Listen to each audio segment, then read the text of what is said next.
Evangelio de Juan, capítulo 1, y ahí está, y vamos a dar lectura al versículo 1 al 5.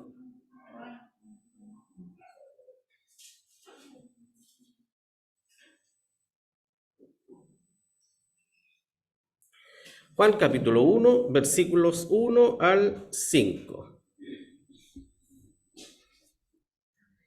Bien, puestos de pie entonces, vamos a leer todos juntos los 5 versículos. El que no tiene puede leerlo aquí en la pantalla que lo proyecté. Dice así la palabra del Señor. En el principio era el Verbo, y el Verbo era con Dios, y el Verbo era Dios. Este era en el principio con Dios. Todas las cosas por Él fueron hechas, y sin Él nada de lo que es hecho fue hecho. En Él estaba la vida, y la vida era la luz de los hombres. Y la luz en las tinieblas resplandece, mas las tinieblas no la comprendieron. Amén. Oremos. Padre Celestial, estamos reunidos aquí en tu nombre nuevamente para rogarte, Señor, que seas tú quien nos dirija en el estudio de tu palabra. Danos de tu gracia, ilumina, Señor, nuestra vida, trae claridad, Señor, en nuestra mente para comprender algunas cosas que puedan ser dificultosas para nosotros. Y te pido, Señor, que por medio de tu Espíritu Santo, Señor, tú nos guíes a la luz, Señor, de la verdad de tu palabra. Permite que podamos aprender un poco más en esta mañana y sobre todo fortalecer nuestro espíritu, Señor, porque tu palabra es alimento para nuestro espíritu. Te ruego que tú seas en medio nuestro, que perdones nuestros pecados, que nos limpies, Señor, con la preciosa sangre de tu Hijo Jesucristo y que podamos estar plenamente concentrados en tu palabra. Esclarece, Señor, tú cada duda que pueda haber en mis hermanos. Te pido, Señor, por aquellas personas que nos visitan, que son nuevas y que están recién, Señor, tal vez leyendo tu palabra. Te pido, Señor, también que tú, por tu bondad y tu gracia, traigas luz sobre ellos para que puedan entender el mensaje siempre de tu palabra, Señor. Te lo rogamos y te lo pedimos en el nombre de Jesús, nuestro Salvador. Amén. Amén. Muy bien. Hoy día comenzamos con la introducción al Evangelio de Juan. ¿Ya? Gracias al Señor hemos avanzado aquí en la clase de adultos y ya tenemos una visión un poco más amplia, ¿no es cierto?, de cada uno de los evangelios. Y hoy día, como les decía, comenzamos con el Evangelio de Juan, un evangelio realmente excepcional, hermoso, y que comienza con estas palabras casi poéticas, pero son más que poéticas, ¿ya? Estos 5 primeros versículos con los que empieza el Evangelio de Juan nos revela acerca de la persona misma de nuestro Señor Jesucristo. Y por eso que es importante, porque Juan ve de una perspectiva totalmente distinta a Cristo, comparándolo, ¿cierto?, con Mateo, con Marcos y con Lucas. Juan lo ve desde otra perspectiva. Y vamos a ver, ¿no es cierto?, el por qué Juan ve de otra perspectiva a Jesús, ¿ya? Pero lo que Juan comienza diciendo es algo que en realidad se lo reveló Dios mismo, ¿ya? No es algo que él aprendió de otro hombre, sino que Dios mismo reveló, y el mismo Cristo se reveló, ¿no es cierto?, a algunos de sus apóstoles, y en especial el apóstol Juan, que comprendió de manera muy particular, ¿no es cierto?, el mensaje de nuestro Señor Jesucristo.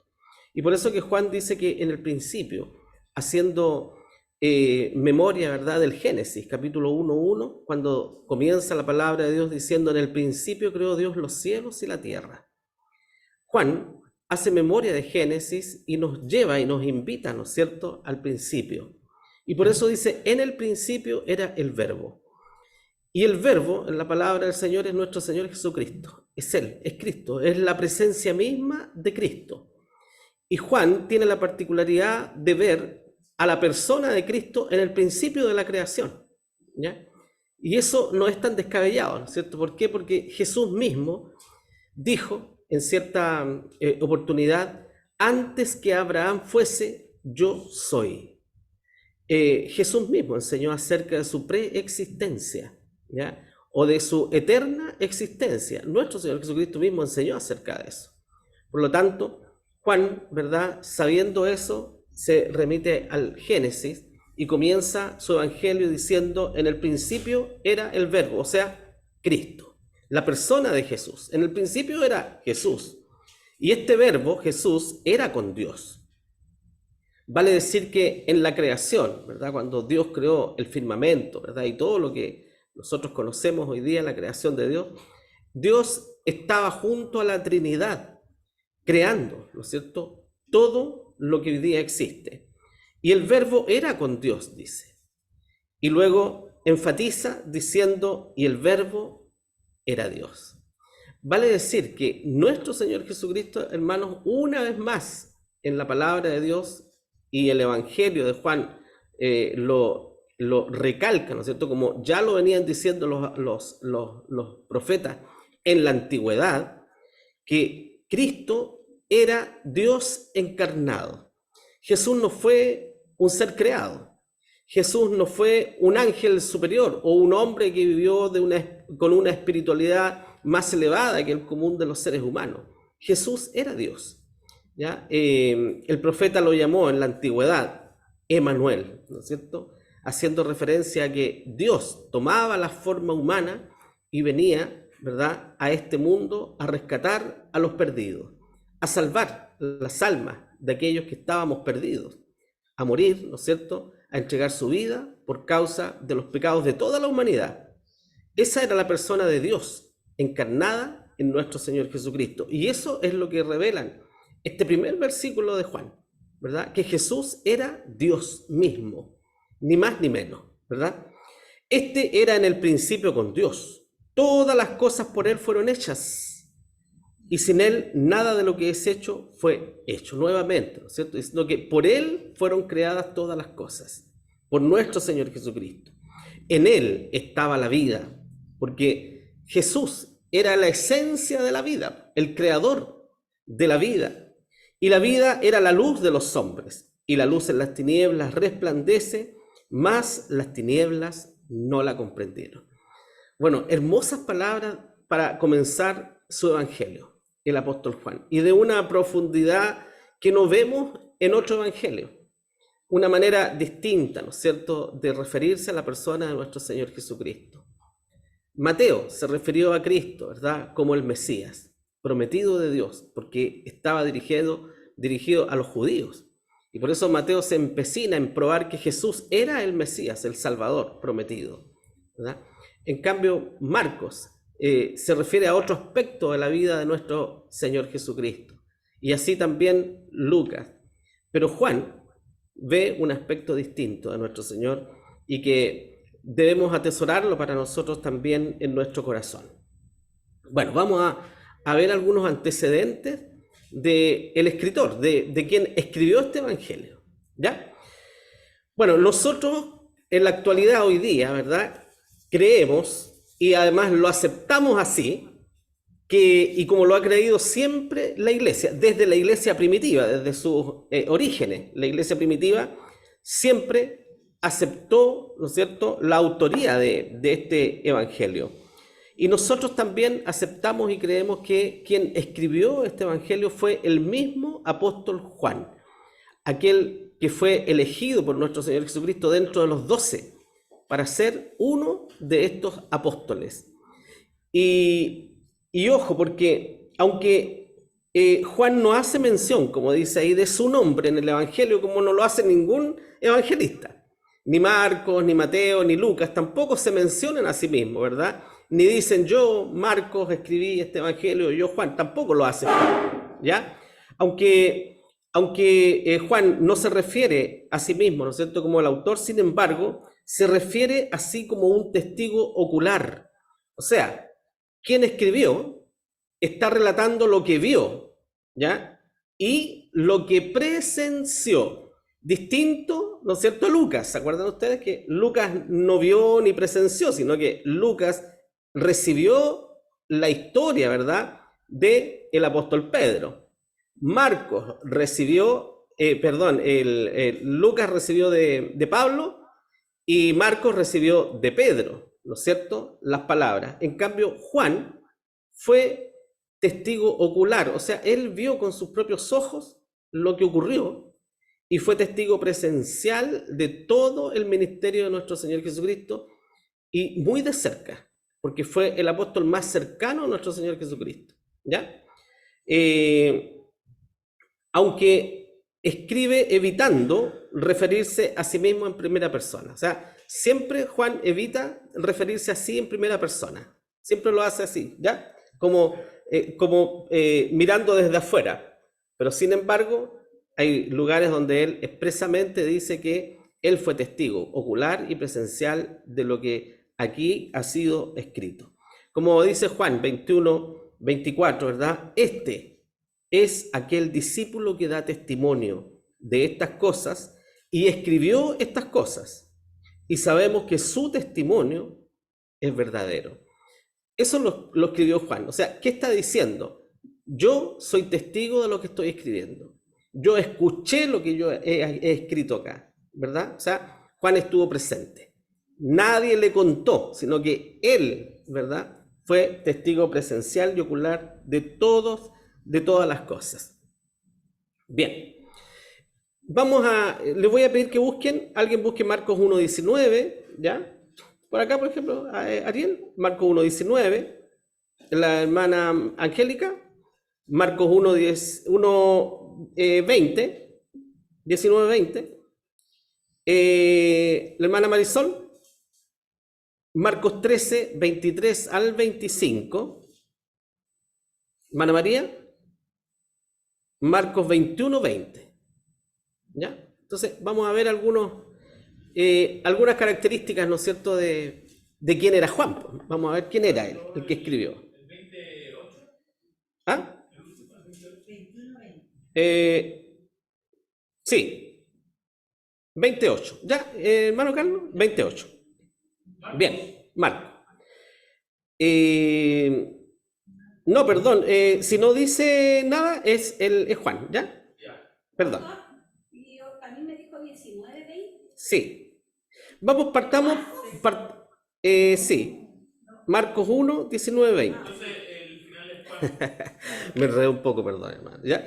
Si ahí no dice Marcos, es porque es Juan, ¿ya? Ya. Ok, ya. Partamos entonces Marcos 1, 19 para ver el oficio.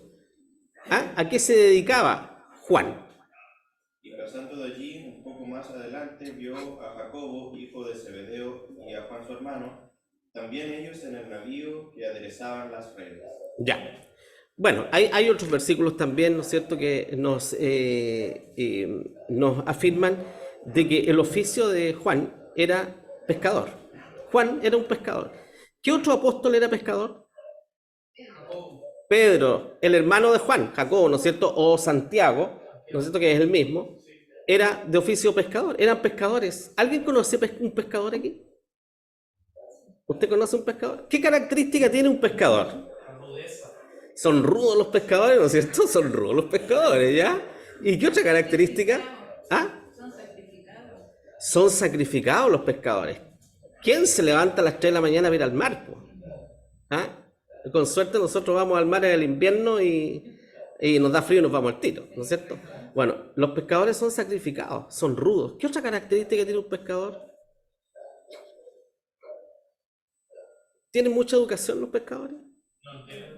No tienen mucha educación los pescadores, ¿no es cierto? Comúnmente, ¿ya? Aquí podemos ver una condición distinta en Juan y Santiago, sí, ¿ya? ¿Por qué? Porque al parecer ellos trabajaban sobre los botes de su padre, ¿ya? Entonces podrían haber tenido acceso a una educación un poco mejor que el común, ¿ya? No lo mejor, pero un poco mejor, ¿ya? Entonces vemos características de los pescadores: rudos, esforzados, con poca educación. ¿Alguien puede añadir otra característica?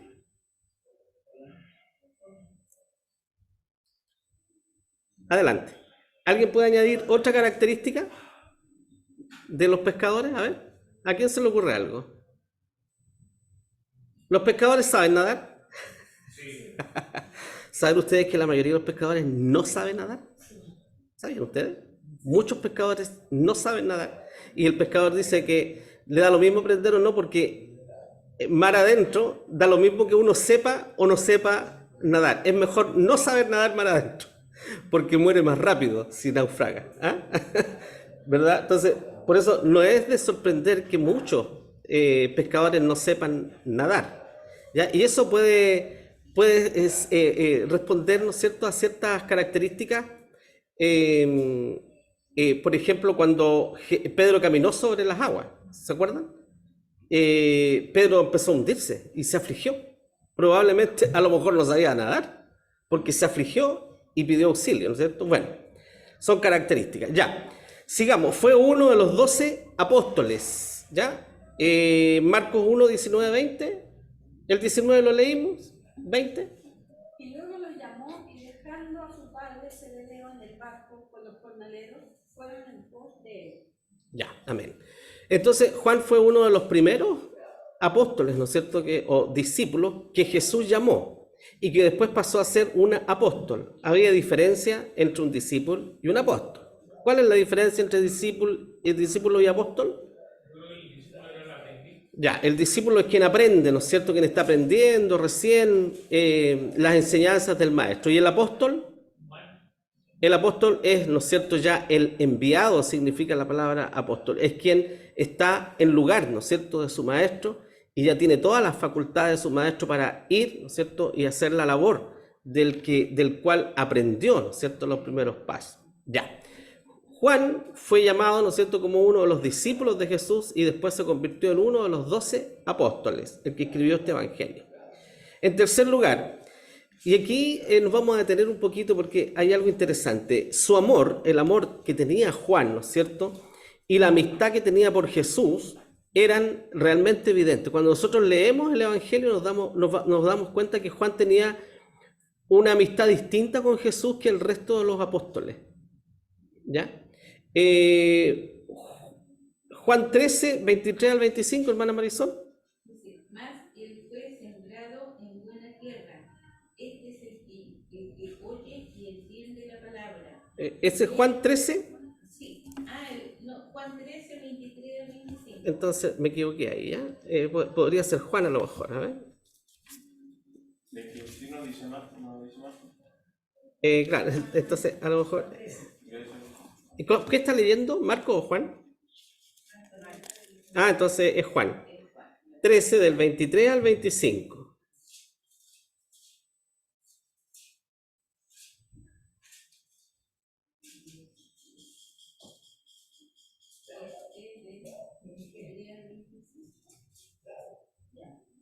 Dice, y uno de los discípulos al cual Jesús amaba estaba recostado en el seno de Jesús.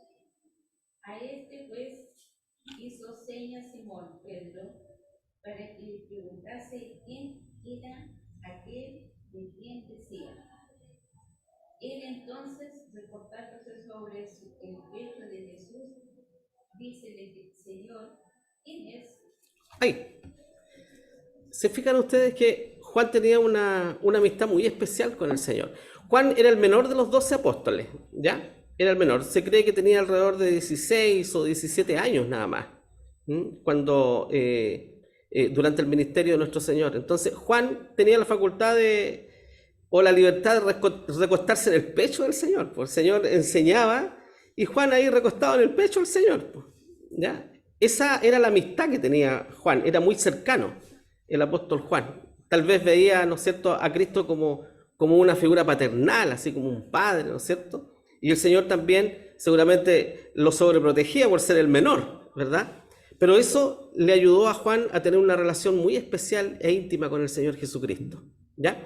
Y por eso que en esa oportunidad, cuando Jesús habla a los apóstoles en la última cena, nadie se atrevió a preguntarle, ni Pedro se atrevió a preguntarle al Señor quién era el que le iba a traicionar. Porque Jesús dijo, uno de ustedes me va a traicionar.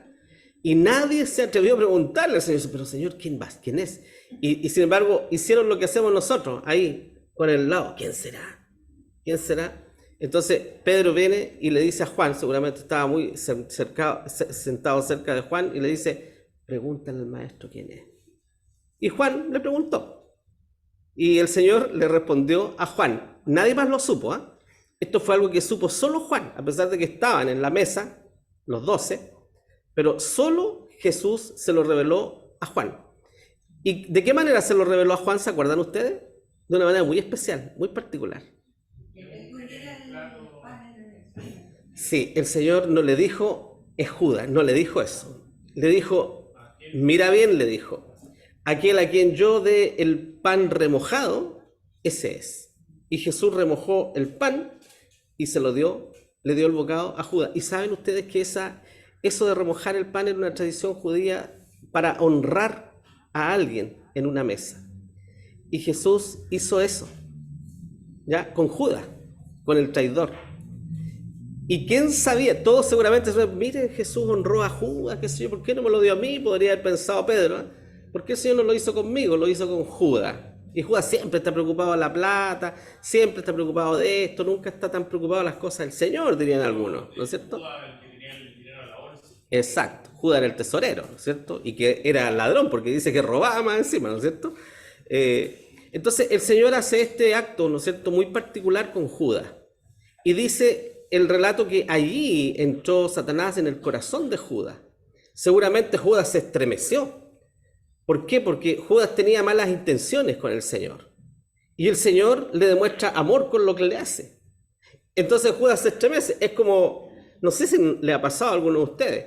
Usted, ¿no es cierto?, le tiene mal a una persona, ¿ya? Es como tenerle mal a una persona y que esa persona haga un acto de bondad con uno. ¿Cómo quedamos nosotros? Sorprendidos, ¿no es cierto? Bueno, Judas tiene que haberse sorprendido. Y Juan supo ahí que era Judas quien iba a traicionar al Señor. Nadie más lo supo. Nadie más, solo Juan.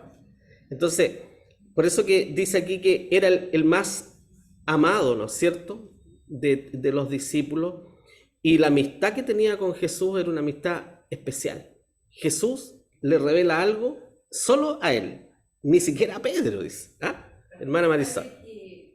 Juan era muy especial por el hecho de que él como que sabía mucho más que todos los demás, aunque era el menor. Claro. Ahora, debemos ser cautelosos, ¿no es cierto?, cuando decimos que Juan, por ejemplo, pudo haber tenido, era especial, ¿no es cierto?, porque somos todos pecadores. Juan era tan pecador como Judas, o tan pecador como Pedro, o tan pecador como los 12 apóstoles. Era pecador. Lo que pasa es que el carácter que tenía Juan lo hacía ser distinto. ¿Ya? No tenía el típico carácter del pescador. Pedro tenía el típico carácter pescador.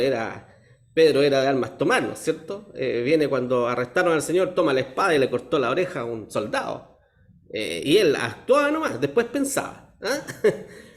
Juan no, pues Juan era más espiritual.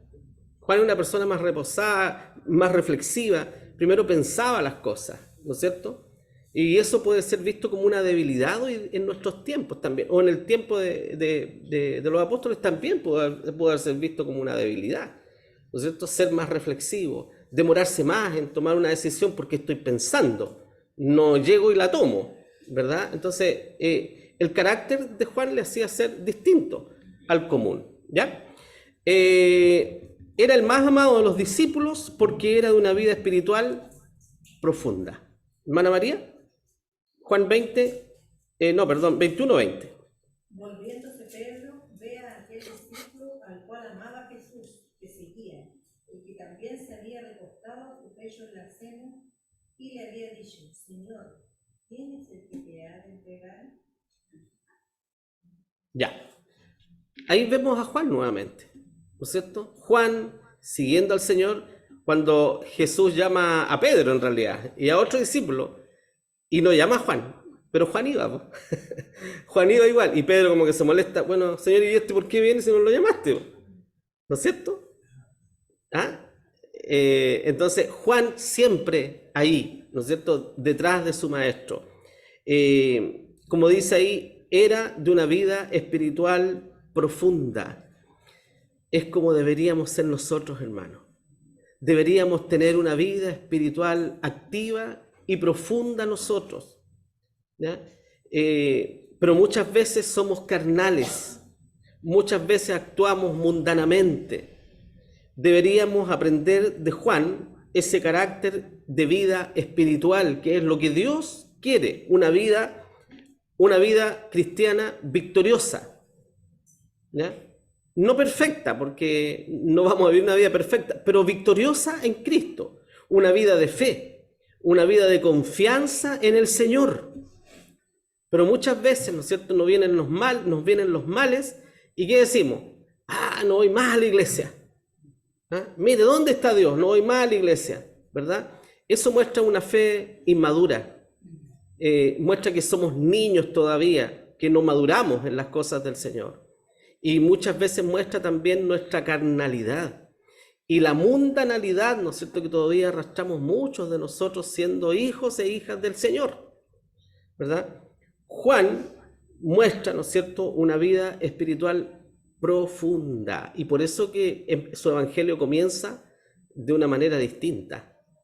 En el principio era el Verbo, y el Verbo era con Dios, y el Verbo era Dios. ¿Acaso es superficial eso? Eso no es superficial. Eso está demostrando un conocimiento profundo de su Salvador, ¿ya? Distinto al conocimiento que tenía Judas, por ejemplo, de Cristo. Judas pensaba que Cristo se iba a liberar por sí solo cuando lo iba a traicionar. Total, él tiene poder, es rey, que se va a hacer rey y se va a liberar. Tenía una visión distinta. Juan tiene otra visión de nuestro Señor Jesucristo, más espiritual, más profunda, ¿ya? Fue el primero en creer en la resurrección del Señor. Juan 28, ¿quién lo tenía? Yo. Ya. ¿Lo leo? Por favor. Dice así: y entonces entró también el otro discípulo que había venido primero al sepulcro y vio y creyó. Amén. ¿Cómo lo habría escrito usted esa parte? ¿Cómo habría escrito usted eso? Usted va al sepulcro a ver, porque escuchó que Jesús había resucitado y partió al sepulcro con Pedro. ¿Cómo lo habría escrito usted? ¿Lo puede leer de nuevo? Escuchen bien cómo lo escribió Juan. Y entonces entró también el otro discípulo que había venido primero al sepulcro y vio y creyó. Ya. O sea, Pedro y Juan fueron al sepulcro, ¿ya? Juan corrió más rápido porque era más joven, pero no entró al sepulcro, sino que miró y creyó nomás, creyó. Pedro llegó después porque era un poquito mayor, ¿no es cierto? Llegó y entró al sepulcro, seguramente tomó, ¿no es cierto?, ahí las sábanas y todo, pero Juan no entró, sino que creyó. ¿Ya? Entonces, ¿cómo habría escrito eso usted? A ver, yo le he escrito, al llegar a donde está el Señor recostado y ver que no está, me acordé de sus palabras y creí en el momento. ya, habría sido más, claro, se habría alargado más, ¿no es cierto? Pero el común de nosotros tal vez habría descrito de la siguiente manera: Pedro y yo corrimos al sepulcro, ¿no es cierto? Corrimos para ver si era cierto lo que habían dicho las mujeres. Y yo llegué primero que Pedro, pero no entré. Y enseguida Pedro llega y entró. Entonces, lo habríamos escrito así seguramente. Juan no. Juan evita referirse a sí mismo en primera persona. ¿Se fijaron o no? Por eso Juan describe lo que hizo Pedro. Claro. Leámoslo de nuevo, Ya. Escuchemos. Y entonces entró también el otro discípulo que había venido primero al sepulcro y vio y creyó. Ya. O sea, está describiendo como en tercera persona, ¿no es cierto? No está escribiendo como que él fue uno de esos dos discípulos, sino que en tercera persona. Omite su nombre, ¿verdad? Como es la característica de los 4 evangelistas, ¿ya? Bien, pero aquí la particularidad, ¿no es cierto?, que fue el primero que creyó en la resurrección del Señor, el primero de los apóstoles. Ni uno otro creyó inmediatamente. Acuérdense ustedes cuando Jesús murió, ¿cómo quedaron los apóstoles? Deshechos, quedaron derrotados, asustados, no se atrevían a salir, estaban encerrados, ¿verdad? ¿Por qué? Porque su maestro había muerto y ellos estaban en peligro de vida, de muerte. Entonces se encerraron, estaban asustados, tristes porque ya el Señor no estaba con ellos. O sea, pensemos un ratito, todos los discípulos habían dejado sus oficios. Mateo, ¿no es cierto?, que había sido el recaudador de impuestos, dejó eso. Los que eran pescadores habían dejado su oficio y habían seguido al maestro. Y ahora se encontraban con que su maestro ya estaba muerto.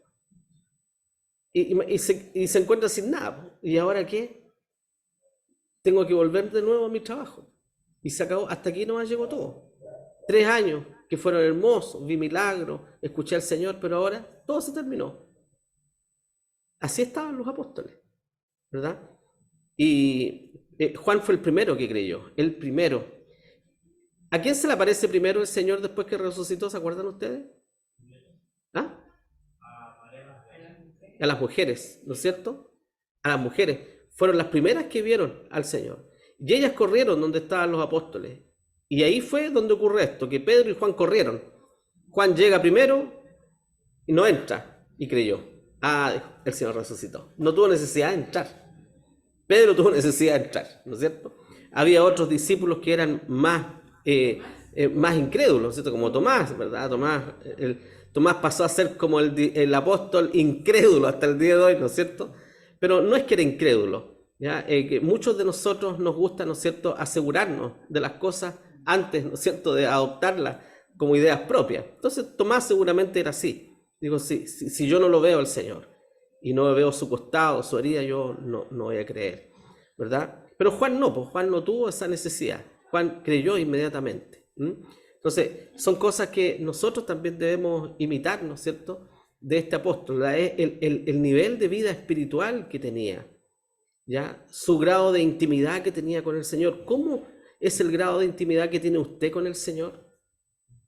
Porque no todos tenemos la misma intimidad con el Señor.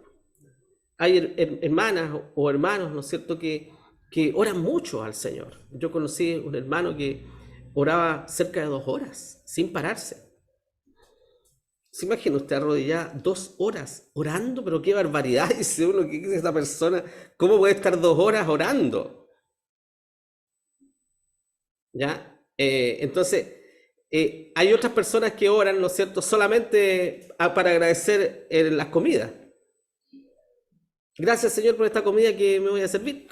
Y listo. Y es la única oración que hace. Hay otros que ni siquiera oran en las comidas, ¿no es cierto? Nada, o sea, solamente se acuerdan de Dios cuando les pasa algo. ¡Ah, Dios mío!, dicen. Ese es todo el Dios que tienen, Dios mío. Pero hay personas que tienen un grado de intimidad que va más allá, ¿no es cierto?, con el Señor. Y esas personas que tienen más intimidad con Dios son personas que viven una vida de paz, una vida de gozo, una vida plena en Cristo. ¿Es posible vivir una vida plena? Sí. ¿Es imposible vivir una vida plena? Sí, cuando buscamos las cosas materiales. No vamos a poder vivir una vida plena si buscamos cosas materiales, porque nunca nos saciamos, ¿verdad? Si tengo un televisor de 55 pulgadas, mañana quiero tener uno de 100. Y así, no nos saciamos nunca. Entonces, si buscamos lo material, hermano, nunca vamos a vivir una vida plena. Las cosas materiales son necesarias, sí, pero no deben ocupar, ¿no es cierto?, en nuestra mente y llenar nuestro corazón. Debemos tenerlas en segundo plano. Lo primero es Dios. Dios debe estar primero en nuestro corazón. Y si Dios está primero en nuestro corazón y buscamos las cosas de Dios primeramente, entonces vamos a vivir una vida plena. No feliz así, que soy feliz, que nunca tengo problemas. No, esa felicidad en esta tierra no va a existir nunca, ¿verdad? Porque este mundo es un mundo lleno de maldad, de pecado. Nuestro pecado, el pecado de mis hijos, el pecado de mi esposa, el pecado del vecino, el pecado de todo el mundo, el que nos tiene ahogados a todos. Nuestros pecados nos ahogan. Pero una vida plena en Cristo sí es posible tenerla. Si usted es una persona que lee la Biblia, que la medita, que la reflexiona, que ora al Señor, que depende del Señor en todo momento, usted puede vivir una vida plena. Sí. ¿Ya? Porque en Cristo estáis completos, dice la palabra del Señor. Bien. Según la tradición, cuando hablamos de la tradición, hablamos de la historia de la iglesia, ¿no es cierto? Que la iglesia se traspasó de boca en boca, ¿no es cierto?, a través de los siglos. Y según la tradición, el apóstol Juan pasó sus últimos años de vida en Éfeso. Muchos creían que Juan había muerto en la isla de Patmos, cuando fue desterrado por causa de la palabra de Dios. Pero Juan no murió en Patmos, ¿ya? Después volvió a tierra, ¿no es cierto?, y vivió sus últimos años en la iglesia de Éfeso. Y saben ustedes que esto lo dice la tradición, ¿eh? La tradición de la iglesia dice que Juan, cuando era muy, muy viejito, porque Juan murió alrededor de los 100 años, ¿ya? Cuando era muy viejito, Juan dice que en Éfeso los hermanos lo tomaban, ¿ya? Lo tomaban y lo sentaban adelante, ¿ya? Porque era tan viejito que lo tenían que sentar allí. ¿Ya? Es como si nosotros tomásemos aquí al hermano más viejito, ¿cierto? Y lo sentamos ahí porque queremos escucharlo. Qué grato sería escuchar al apóstol Juan, pues, no sé, imagínense escuchar al apóstol Juan. Entonces los hermanos lo tomaban y lo sentaban allí a Juan. Y dice la tradición de la iglesia que Juan repetía una y otra vez lo que refleja en sus epístolas. Hijitos amados unos a otros. Y siempre decía eso, y siempre lo repetía, y siempre lo repetía. Eso dice la tradición, ¿eh? Interesante, ¿eh? Escribió el Evangelio alrededor del año 98 después de Cristo. Fue el último Evangelio en escribirse. ¿Ya? Este fue el último Evangelio, alrededor del año 98. Y lo escribió justamente en Éfeso, porque en Éfeso pasó sus últimos días de vida el apóstol Juan, en la iglesia de Éfeso. ¿Quién fue pastor posteriormente en la iglesia de Éfeso? ¿Se acuerdan ustedes?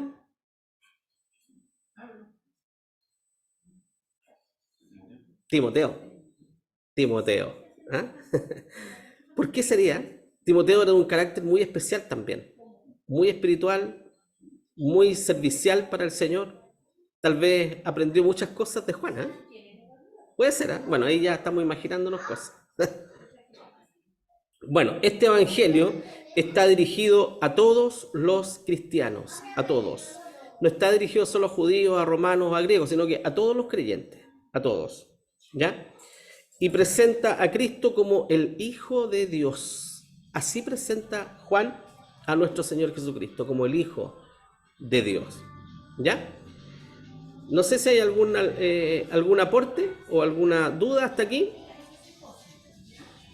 ¿No? ¿Todo bien? Ya.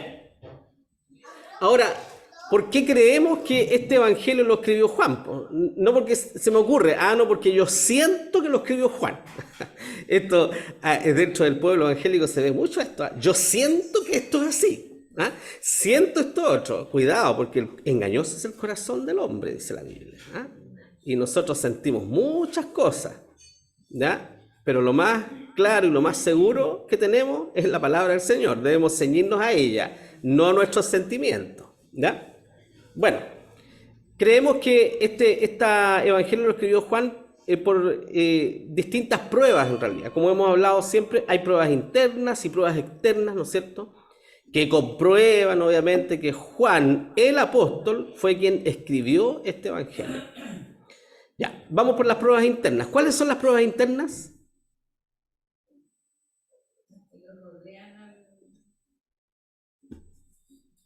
¿Cuáles son las pruebas internas? ¿A qué me refiero cuando decimos pruebas internas?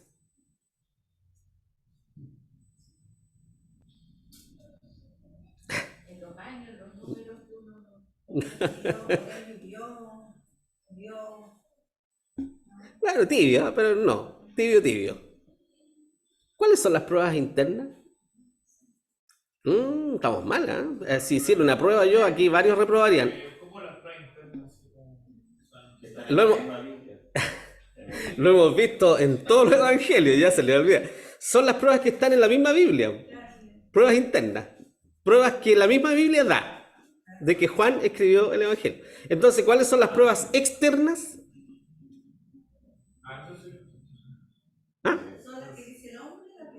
Ya, lo que podemos encontrar a través de la historia, de escritos, ¿no es cierto?, de otras personas, etcétera, ¿ya? Que no están en la Biblia, sino que se obtienen por fuera de la Biblia. Ya, entonces vamos por las pruebas internas que la misma Biblia nos da para creer que Juan escribió este evangelio. Primero, el autor es uno de los apóstoles, Juan 1:14. Hermana Jacqueline, Juan 1:14. Quien escribió este evangelio, Amén. primero fue uno de los 12 apóstoles. Veamos, ¿qué dice? Amén. Dice la palabra, Señor. Y aquel verbo fue hecho carne y habitó entre nosotros, y vino su gloria, gloria como él, como del unigénito del Padre, lleno de gracia y de verdad. Ya, amén. Amén. Dice, y vimos su gloria. Entonces, ¿quién escribió? Obviamente fue uno de los 12 apóstoles. ¿Ya? Ahí la prueba 1. Primero, ya tenemos una luz. ¿Quién escribió el Evangelio de Juan? Bueno, fue uno de los 12 apóstoles. Ya, tenemos 12 posibilidades. Sabemos que fue Juan. Segundo, el discípulo al cual amaba Jesús es mencionado reiterativamente, el discípulo al cual el Señor amaba. Juan 13:23, Juan 19:26, Juan 20:2, etc. Lo repite una y otra vez, al discípulo al cual amaba el Señor, el discípulo al cual amaba el Señor. O sea, nos está dando una pista de que era él, ¿ya? De que era él mismo. Otra cosa, que el griego utilizado tiene detalles hebraicos, por lo tanto el escritor fue judío. ¿Ya? Los 12 apóstoles eran judíos, así que no tenemos una prueba distinta ahí. El escritor conoce a fondo la geografía de Palestina, su historia y sus costumbres. O sea, era judío, ¿no es cierto? Y era conocedor de las costumbres y de la geografía de Palestina. Juan 1:21, 28, 46, 2:6, 3:23, etc. Y por último, el mismo escritor dice quién es. Ya, veamos, a ver, 21:24, Juan 21:24, ¿qué dice? A ver. Ya, Juan 21:24. Dice así. Este es aquel discípulo que da testimonio de estas cosas y escribió estas cosas. Y sabemos que su testimonio es verdadero. Amén. Él mismo dice, yo las escribí. No dice yo Juan, pero dice, yo las escribí. Y a lo largo del Evangelio vamos viendo pistas de que era Juan. ¿Ya? Entonces son las pruebas internas. Veamos pruebas externas, desde fuera. ¿Ya? Primero, un hombre que fue discípulo de Pablo y discípulo de Juan. Ya por allá por el año 35, o sea, estamos hablando casi inmediatamente después de la muerte y la resurrección de Jesús, hasta el año 108 de la era cristiana, Ignacio de Antioquía. ¿Ya? Él cita el Evangelio de Juan. Ojo con eso. Estamos hablando del año 108, el año 100. El Evangelio se escribió alrededor del año 90 y algo. O sea, en el año 100 el Evangelio de Juan ya circulaba en las iglesias. Y este Ignacio de Antioquía, que fue uno de los discípulos de Pablo, ¿no es cierto?, citó el Evangelio de Juan con bastante frecuencia cuando escribe una epístola a los antioqueños. ¿Ya? Entonces, aquí tenemos la primera evidencia, ¿ya? Con este Ignacio de Antioquía. Citaba muy frecuentemente a Juan. Lo citaba. Ahí tenemos una prueba, ¿no es cierto?, de la historia. Segunda, el empleo del Evangelio en documentos antiguos. Muchos documentos antiguos emplearon el Evangelio de Juan. No solamente tenemos el escrito de Juan, sino que hay muchos escritos antiguos que citaron ciertos textos, ¿no es cierto?, del Evangelio de Juan. Y por último, un obispo, un anciano, ya terminamos, un anciano de Lyon, del año 185 de nuestra era, llamado Ireneo, discípulo de Policarpo. Acuérdense de Policarpo, que fue discípulo de Juan. Policarpo fue discípulo de Juan el apóstol, ¿ya?